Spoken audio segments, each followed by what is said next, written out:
والسلام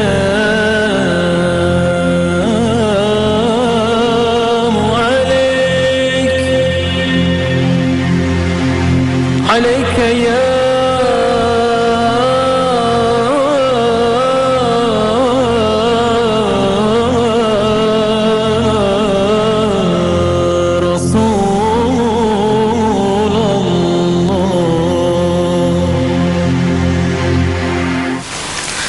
Assalamualaikum warahmatullahi wabarakatuh. Waalaikumsalam warahmatullahi wabarakatuh. Pemirsa TVRI Jawa Timur, alhamdulillah Allah Subhanahu wa taala memperkenankan kita untuk kembali hadir dalam acara Dialog Cinta Rasul yang tentu saja dipersembahkan oleh TVRI Jawa Timur dan Taki Power Indonesia. Beberapa saat yang lalu kita sudah berbicara banyak mengenai bagaimana mengaplikasikan perasaan cinta kita terhadap Rasulullah SAW dalam kehidupan sehari-hari. Kemudian siapa saja yang kiranya perlu kita tularkan perasaan cinta kita ini, dan banyak hal yang sudah kita dapatkan pada beberapa saat yang lalu.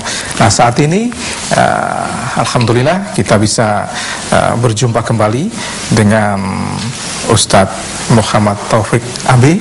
Assalamualaikum Ustadz. Waalaikumsalam warahmatullahi wabarakatuh. Kalau beberapa saat yang lalu kita sudah ngobrol banyak mengenai cinta Rasul, insyaallah di hari ini kita akan lebih dalam menggali lagi Ustadz. Insyaallah. Kemudian narasumber kedua ada Profesor Dr. Abdullah Sahab. Assalamualaikum Ustadz. Waalaikumsalam warahmatullahi wabarakatuh. Jadi ternyata tema kita mendapat apresiasi yang luar biasa Ustadz. Alhamdulillah. Dari para pemirsa. Nah, saya pertama ingin ke Ustadz Abdullah Sahab dulu.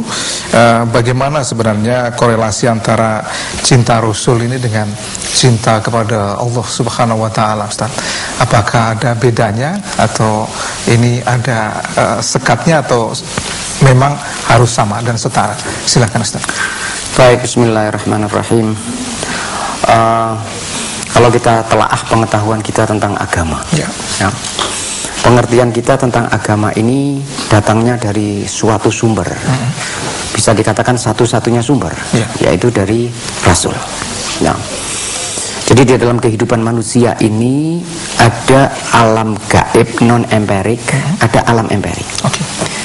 Nah, jembatan antara alam gaib dan alam emperik ini adalah Rasul. Kita sebagai manusia ini tidak bisa dengan akal kita itu menyerap sesuatu yang gaib. Kita tidak tahu tentang surga, kita tidak tahu tentang neraka, kita tidak tahu tentang hari akhir, mahsyar, sirat, al-ba'ats, kita tidak tahu itu. Kita tahu itu melalui Rasulullah SAW. Sehingga keimanan kepada Rasul itu merupakan puncak, kalau saya melihatnya begitu, dari segala keimanan. Kalau keimanan kita kepada Rasul itu benar, yang lain itu dengan mudah. Kalau saya beriman secara sepenuh hati kepada Rasul, maka ketika Rasul mengatakan nanti ada kehidupan lain di akhirat, selesai buat saya. Tidak perlu lagi saya nanti akan ada hitungan dari semua yang kita kerjakan. Buat saya sudah selesai karena keimanan kita kepada Rasul. Nah, termasuk kita kecintaan kita kepada Rasul. Kalau kita cinta kepada Rasul dan mengimani semua yang dibawa oleh Rasul, maka kita akan menjalankan semua yang diperintah oleh Rasul dan menjauhi semua yang dilarang. Dan itulah perintah Allah. Karena Rasul ini tidak pernah memerintahkan sesuatu yang datangnya dari diri sendiri. Ada dasarnya. Ada dasarnya. Semua yang diperintahkan dari Rasul itu datangnya dari Allah Subhanahu wa taala. Hanya karena Tuhan tidak berdialog langsung dengan manusia, maka Allah Subhanahu wa taala mengutus para malaikat untuk datang kepada Rasul. Pada Rasul-Rasul tertentu bisa berdialog langsung. Kemudian Rasul ini menyampaikan kepada umat manusia. Sehingga keimanan kita, kecintaan kita, taat kepada Rasul itu kondisio sine qua non, tidak bisa tidak, untuk mencapai keridhaan Allah dan ketaatan kita kepada Allah Subhanahu wa taala. Kalau menurut Ustaz Taufik bagaimana? Tadi sudah jelas Ustaz Syahab menerangkan tadi. Tapi kalau kita sudah berbicara tentang Rasul, kemudian ditarik kepada Allah, Allah itu adalah asasul asil. Jadi semua cikal bakal atau sumber dari semua yang kita kerjakan harus mengarah kepada Allah. Mengapa kita cinta Rasulullah? Karena diperintah oleh Allah. Jadi motivasi semua yang kita kerjakan itu harus menuju kepada Allah Subhanahu wa taala. Apakah mungkin ada orang cinta Rasul tapi tidak bernilai ibadah. Apakah mungkin? Ya. Bisa jadi kalau dia tidak mengarah kepada Allah. Sholat pun begitu kan? Jadi kalau orang-orang munafik itu dikatakan oleh Allah dalam Al-Quran, yura'unan nas. Dalam sholat itu, sholat itu kan baik. Tapi kalau tidak mengarah kepada Allah, tidak untuk Allah, maka sholat yang baik itu menjadi tidak baik. Nah, orang yang beriman itu semua yang dikerjakan mengarah kepada Allah. Mengapa kita mengadakan acara di sini? Lalu kita beri judul Cinta Rasul. Itu semuanya mengarahnya kepada Allah. Kita ingin mendapat ridha Allah Subhanahu wa Ta'ala. Dan kita juga niatnya ini supaya kita semakin akrab dengan Rasulullah karena semata-mata karena Allah Subhanahu wa Ta'ala. Jadi sangat berkorelasi. Sangat berkorelasi. Sangat berkorelasi. Baik, kalau keterkaitan cinta Rasul dengan perilaku atau akhlak seseorang ini sebenarnya bagaimana, Ustaz? Bisakah ini dilihat secara langsung atau tidak? Konsekuensi logis kalau orang itu betul-betul cinta Nabi, cinta Rasulullah Sallallahu Alaihi Wasallam, pasti tampak dalam kehidupannya. Ya. Tadi pada kesempatan yang lalu sudah banyak ada pertanyaan bagaimana kita mengajarkan anak-anak supaya cinta Rasul. Contoh yang gampang saja, mungkin kita makan, ibu kalau misalnya makan dalam acara, katakan ada acara pernikahan atau perkawinan, ya, kan tidak semua orang itu kemudian makan atau minum dengan tangan kanan. Kadang-kadang ada yang sudah terbiasa dengan tangan kiri, atau paling tidak minumnya dengan tangan kiri. Ya. Ini kan tidak sesuai dengan ajaran Rasulullah SAW. Kalau kita melihat yang seperti itu, kemudian kita dengan cara yang baik, ya, atau disindir dengan cara yang baik, diingatkan. Kadang-kadang itu orang yang tidak terlalu tanggap dengan ajaran Nabi, mungkin dianggap begini-begini ini biasa. Tapi coba sekarang diperhatikan. Termasuk juga misalnya ibu masuk ke satu ruangan, lalu ibu mengatakan Assalamualaikum, Waalaikumsalam. Lalu ibu mau berjabat tangan. Dari mana mau mulai berjabat tangan? Dari kanan. Apakah semuanya dari kanan? Belum tentu. Kalau ibu setiap kali mau berjabat tangan, ada kumpulan seperti ini atau bapak-bapak, kemudian Assalamualaikum, meniru Nabi. Rasulullah itu yuhibbu tayamun fi kulli syai'. Nabi itu suka dari kanan. Sebab kanan ini simbol yang baik. Kalau kiri kan biasanya diasosiasikan dengan yang tidak baik. Sepertinya kan memang kecil ya. Tapi kalau kita setiap kali mengawali sesuatu pakai sepatu dari kanan, pakai baju kanan. Kenapa? Karena Nabi. Kenapa kok meniru Nabi? Karena perintah Allah. Wa ma atakumur rasulu fakhudhu wa ma nahakum anhu fantahu. Jadi kita mengikuti Nabi karena perintah Allah. Allah menyatakan semua yang diajarkan oleh Nabi kamu ikuti. Semua yang dilarang oleh Nabi jangan dikerjakan. Termasuk minum dengan tangan kiri tadi. Baik, ada sebuah kesempatan Ustadz yang pada suatu saat ada seseorang yang memperingatkan orang lain supaya minum menggunakan tangan kanan. Dia pada saat itu menggunakan tangan kiri. Kemudian orang yang diperingatkan itu menjawab, loh, Allah menciptakan saya ini kan dalam kondisi yang sempurna. Kalau saya harus makan tangan kanan dan atau makan di tangan kiri, ini kan terserah saya. Kemudian tangan kanan dan kiri ini kan sama fungsinya gitu loh. Kenapa harus diciptakan pembedaan-pembedaan? Bagaimana Ustadz menanggapi hal seperti itu? Saya kalau memang itu dengan sadar dia mengatakan begitu, ya dia tidak mengerti. Dia tidak mengerti peran Rasulullah dalam kehidupan seorang Islam. Kita harus, kalau saya mengatakan harus fanatik dengan Rasulullah. Fanatik itu tidak selalu negatif. Kalau orang fanatik dengan Nabi, positif sekali. Ada hal yang barangkali perlu mendapatkan penekanan sedikit ya, bahwa ketika kita memberikan contoh-contoh yang terkait dengan agama, Rasul melakukan begini, Rasul mengatakan begini, jangan menggunakan pemikiran kita atau rasionalitas kita untuk melihat benar atau tidaknya apa yang dilakukan itu. Lalu bagaimana, Ustaz? Ada kriteria yang lain. Ya, di dalam agama ini kriteria kebenaran itu bukan sesuai atau tidak sesuai dengan rasionalitas. Dengan pendapat seseorang. Bukan, apalagi pendapat seseorang, rasionalitas saja tidak. Apalagi subjektivisme.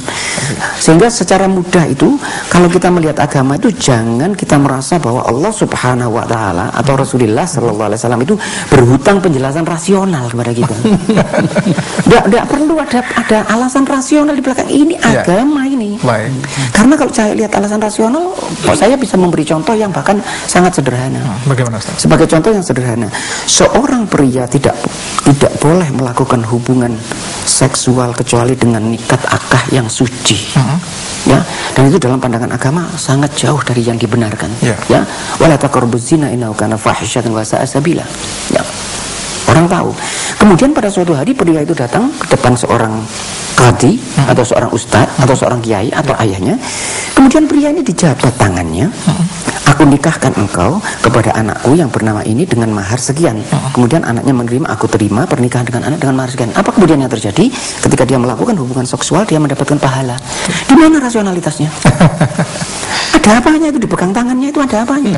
Ini agama ini, bukan sains, bukan rasionalitas. Bukan itu. Jadi jangan bilang loh ini tangan kanan dan tangan kiri. Ini kan sama saja. Ini kok tangan, bahkan bisa ini tangan kiri tidak pernah digunakan, nanti ini atrofi nanti ini. Nanti tidak bisa gerak karena tidak pernah digunakan. Bukan alasan itu. Alasannya itu dalam bidang agama itu ketaatan.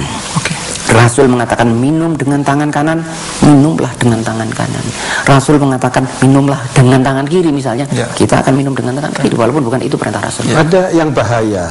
Kalau misalnya pada waktu dia mengatakan loh, ini kan saya memfungsikan kedua-duanya. Kalau dia itu sadar dan sinis, itu menghina. Dan ini terjadi zaman Nabi. Ada orang minum. Tangan kiri ibu-ibu. Kemudian Rasulullah mengatakan, kul washrab biyaminik. Kata Rasulullah begitu. Kamu minum dan makan itu dengan tangan kanan. Lalu dia mengatakan, saya nggak bisa. Itu sinis dia mengatakan begitu. Lalu Rasulullah mengatakan, mas tata'atah. Kamu tidak bisa. Akhirnya lumpuh. Lumpuh dia orang itu. Kenapa? Karena dia sinis. Bagaimana main-main agama? Jangan dikira karena ini nggak ada nabi lalu kita nggak main-main. Sama itu. Jangan-jangan nanti bisa kena seperti itu. Nah, untuk bilang tadi. Baik, kalau kita melakukan sesuatu, Ustaz, ini apalagi dalam kondisi sekarang sebenarnya kan tidak bisa lepas dari hitung-hitungan untung rugi sebenarnya. Ini jelas. Jadi kalau kita bekerja, kita melakukan sesuatu apapun, hitung-hitungan itu selalu ada. Nah, bagaimana kalau kita mau menghitung sebenarnya, kalau kita mencintai Rasulullah SAW ini untungnya? Itu pertanyaan yang kadang-kadang bisa disampaikan oleh siapapun dan muncul dari siapapun. Bahkan mungkin dari diri kita sendiri. Ustaz Sahab, silakan. Saya kira pertanyaan wajar saja. Ya, manusia ini makhluk kalkulatif. Bahkan cinta kita kadang-kadang kepada istri kita juga kalkulatif. Dan jangan khawatir, istri kita juga mencintai kita kalkulatif juga, jangan khawatir. Kecuali cinta ibu-ibu kepada anaknya itu yang saya lihat tidak kalkulatif. Yang lain itu kalkulatif, ada hitungannya juga. Nanti kalau gini kalkulator ya, pakai kalkulator tapi kalkulatif, ada hitungannya juga. Ya, saya kira wajar saja kalau setiap orang menghitung-hitung. Cuman pertanyaannya begini, yang dimaksud dengan untung itu apa? Keuntungan itu kan mesti ini untungnya apa ini? Ini untungnya apa kita duduk di sini? Ada untungnya? Untung materi? Nggak ada. Tidak ada untung materi. Tergantung kita mendefinisikan keuntungan itu apa. Kalau keuntungan kita bisa bersama-sama dengan Rasulullah di sorga, kalau itu untung, ya insya Allah. Amin. Kalau keuntungannya itu bahwa nanti dengan mencintai Rasulullah SAW kita bisa bersama-sama dengan Rasulullah SAW di sorga. Itu untung enggak itu? Kalau itu untung sudah, saya kira case close, enggak perlu panjang lebar. Tidak ada pertanyaan lagi. Tutup sudah. Kalau saya menjawab, orang yang tidak bersalawat sangat rugi. Apa dasarnya? Dari Rasulullah sallallahu alaihi wasallam. Beliau mengatakan aulan nas bi yaumil qiyamah aktsaruhum alayya salatan. Atau kama qala sallallahu alaihi wasallam. Orang yang paling utama di hari kiamat nanti dan yang paling dekat dengan Nabi adalah orang yang paling banyak bersalawat. Sepertinya salawat itu kan ya sekedar begitu saja, tapi nilainya tinggi. Apalagi yang bersalawat itu mengerti bahwa ini perintah Allah ini. Saya diperintahkan oleh Allah untuk bersalawat. Sami'na wa ata'na. Itu yang penting. Bukan dipikir apa sih gitu. Kemudian kadang-kadang orang juga cari alasan-alasan. Nah, itu banyak salawatan tapi ya enggak baik. Sama tetangga enggak baik. Saya enggak pernah salawatan tapi saya baik. Ya itu tadi, hitungan-hitungan rasional itu tadi. Ya, sholawatan terus sekarang di penjara gitu. Itu kan termasuk hitung-hitungan juga. Ya, lebih jauh lagi kan begini, kalau dia dapat pahala dia masih lumayan lah daripada di penjara dan tidak pernah salawat sama sekali kan malah lebih jauh. Ya, kalau dalam pemahaman saya, mungkin juga para pemirsa dan bapak-bapak dan ibu yang ada di sini, sholawat itu kan harus duduk, misalkan di masjid atau di tempat-tempat yang khusus lah, begitu. Sebenarnya sholawat ini dalam kondisi sekarang ini bisa dilakukan dalam kondisi seperti apa saja? Silakan, Ustaz Taufik. Qala Rasulullah sallallahu alaihi wasallam, man shalla alayya salatan wahidah sallallahu alaihi biha asyrah. Atau kama qala sallallahu alaihi wasallam. Siapa yang bersalawat untuk aku, kata Rasulullah, satu kali saja. Ibu dengan sadar sekarang ini mengatakan Allahumma shalli ala Muhammad wa ala ali Muhammad. Itu Allah bersalawat untuk kita 10 kali. Apa maksudnya Allah bersalawat untuk kita?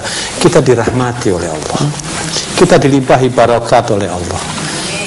Bayangkan kalau misalnya ibu pagi hari punya kebiasaan habis sholat subuh, sebelum membuat kopi misalnya untuk suaminya, lalu duduk ditambah 10 kali salawat, paling 5 menit nggak sampai kan?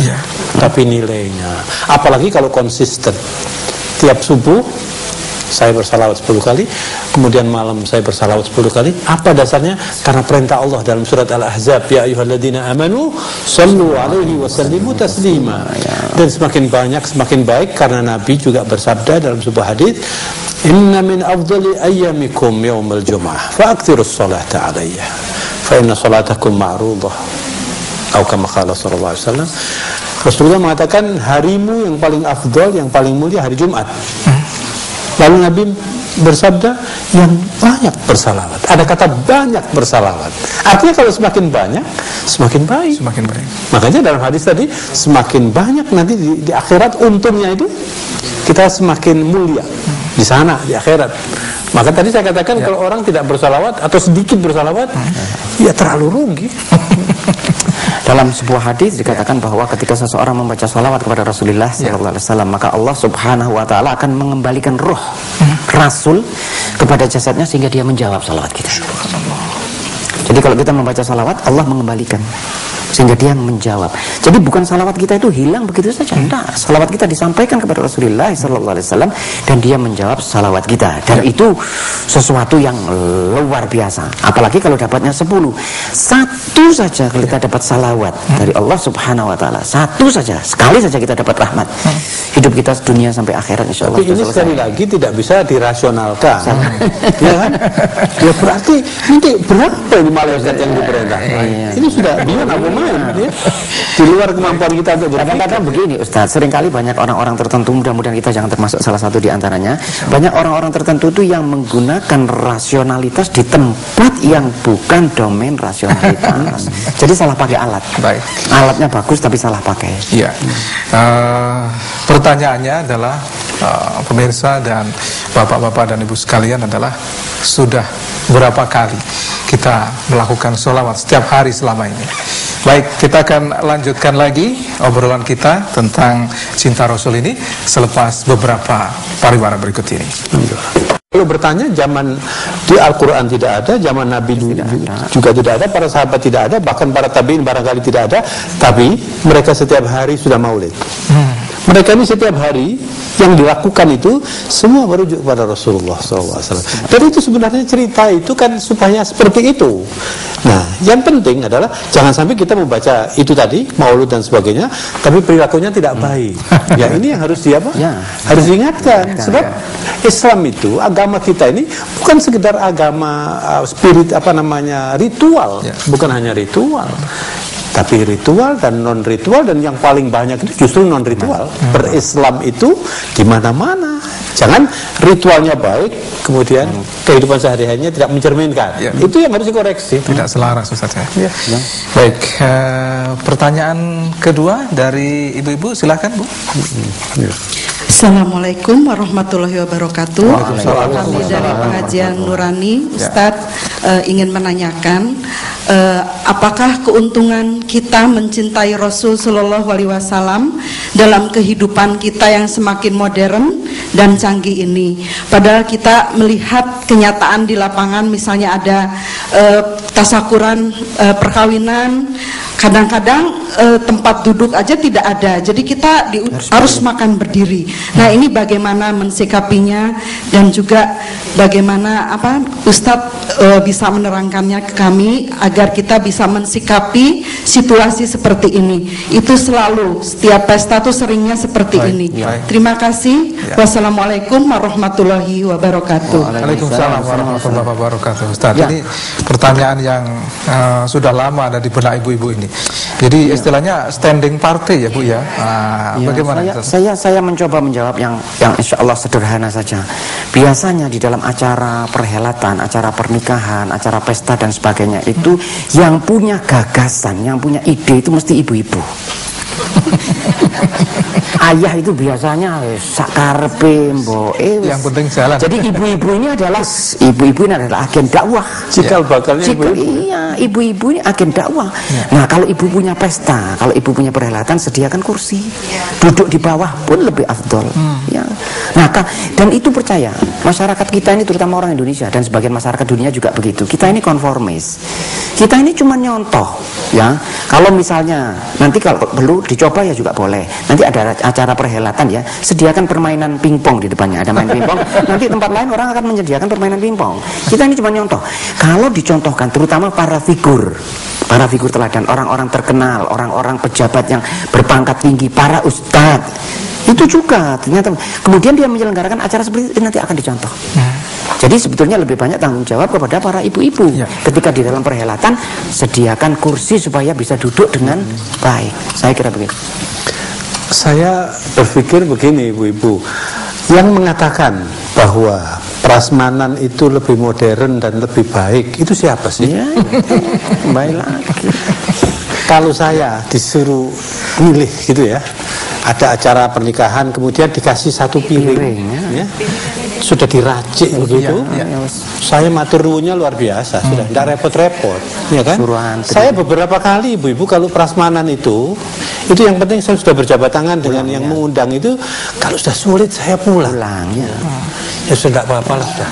Soalnya kadang-kadang antri inget-inget seperti orang ngungsi itu loh.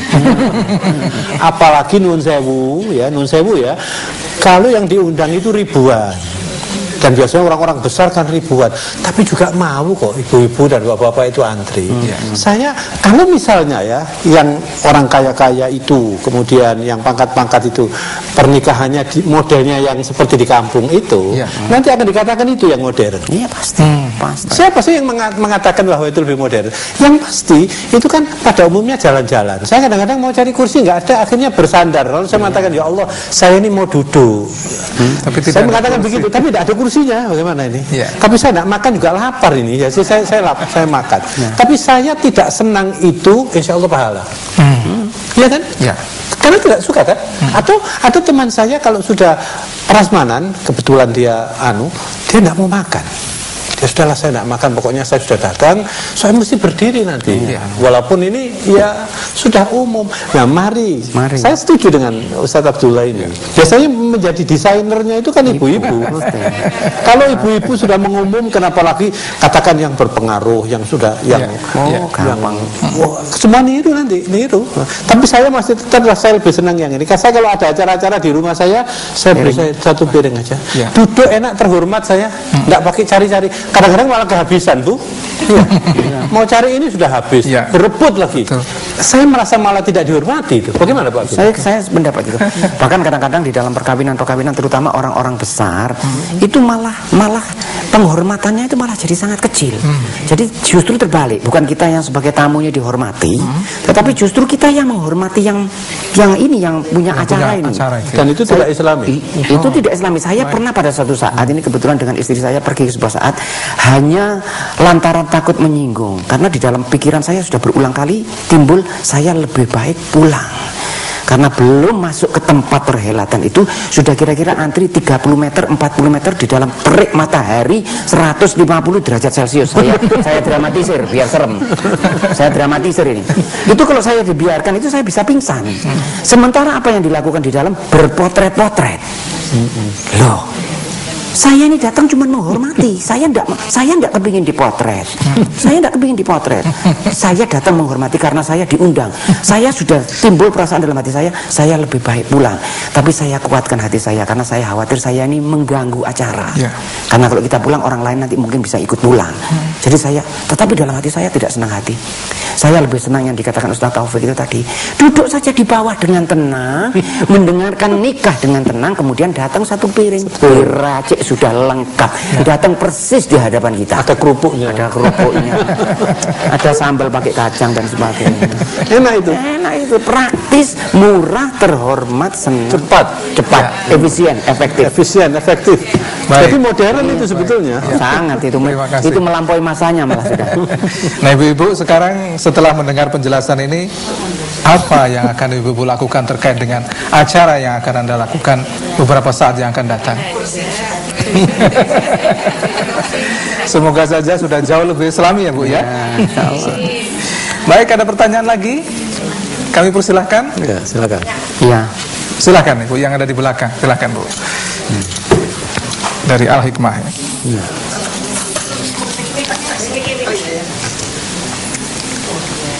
Ya, silakan Bu. Bismillahirrahmanirrahim. Assalamualaikum warahmatullahi wabarakatuh. Waalaikumsalam.